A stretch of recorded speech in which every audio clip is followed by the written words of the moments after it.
छोटं ट्रॅक्टर थांबून मध नाही खाली इकडं पिशव्या आहे तिथं.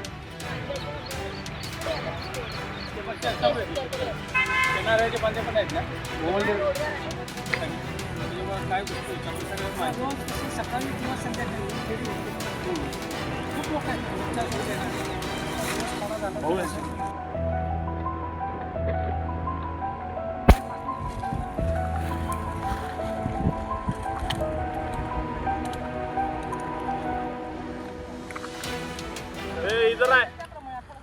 आज सकाळी स्टेशनच्या तळ्यामध्ये त्या भागातली स्वच्छता मोहीम आम्ही सर्व नगरसेवक आणि स्थानिक इथं रोज सकाळी फिरायला येणारे जे नागरिक आहेत त्यांच्या माध्यमातून साफसफाईची एक मोहीम सकाळी घेतली.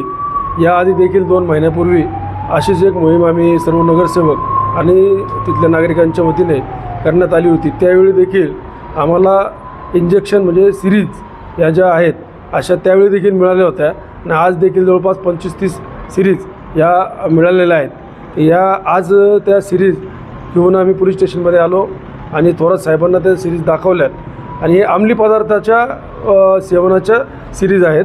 हे नक्की आहे, कारण आत्ता जरी साहेबांनी सांगितलं की आम्ही त्याचा तपास करू, तर मला असं वाटतं की जर समजा कुठल्या हॉस्पिटलच्या असत्या तर ते बंचमध्ये आल्या असत्या, एखाद्या पिशवीमध्ये आल्या असत्या आणि त्या ठिकाणी टाकल्या गेल्या असत्या.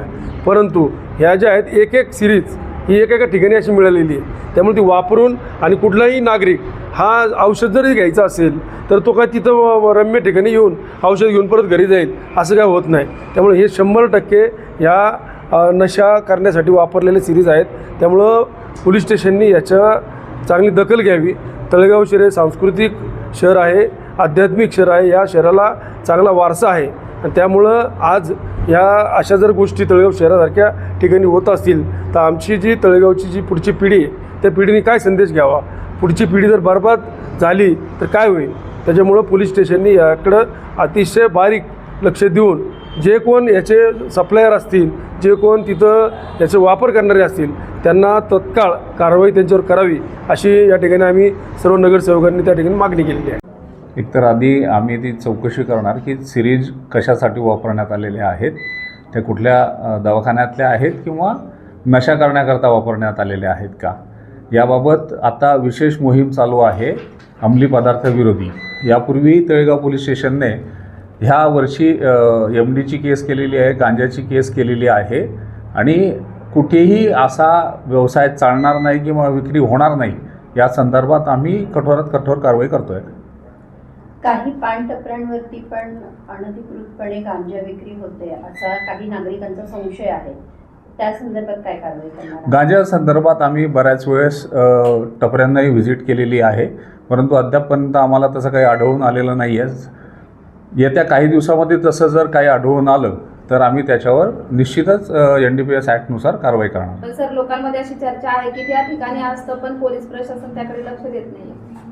नाही, असं नाही आहे. हा आरोप मी काही ठिकाणी कारवाई केली जाते, नंतर त्या कारवाईचं पुढे काय होतं हे देखील पुढे कळत नाही. कारवाईचं काय होतं असं नाही आहे. गुन्हा दाखल झाल्यानंतर त्याचा पूर्ण तपास होतो.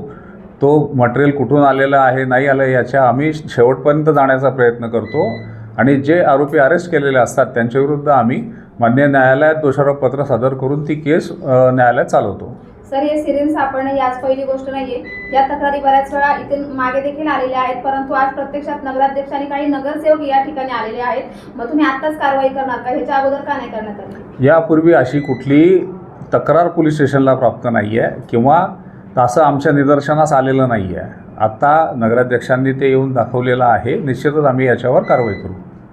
सर, आता जे काही नगरसेवक आणि नगराध्यक्षांच्या सांगण्याप्रमाणे बऱ्याच ठिकाणी रात्रीच्या किंवा दिवसाही दारू विक्री होते, दारू पिण्यासाठी काही ग्रुपने लोक बसलेली असतात, तर त्यांच्यावरती कशा प्रकारे कारवाई करणार आहात किंवा करताय? अशी आत्ता जी तक्रार आली आहे याच्यापूर्वीसुद्धा आम्ही स्वतः तसंच आमचे बीट मार्शल आहेत हे आम्ही प्रत्येक हद्दीमध्ये पूर्ण हद्दीमध्ये गस्त करत असतो. यापूर्वी उघड्यावर दारू पिणाऱ्यांवर कमीत कमी 25 खटले आम्ही दाखल केलेले आहेत. तसंच अवैध दारू विक्री जी आहे त्याच्यावर आत्तापर्यंतचे 12 गुन्हे आम्ही दाखल केलेले आहेत आणि असा कुठलाही अवैध चालणार नाही याची आम्ही पूर्ण दक्षता घेत आहोत.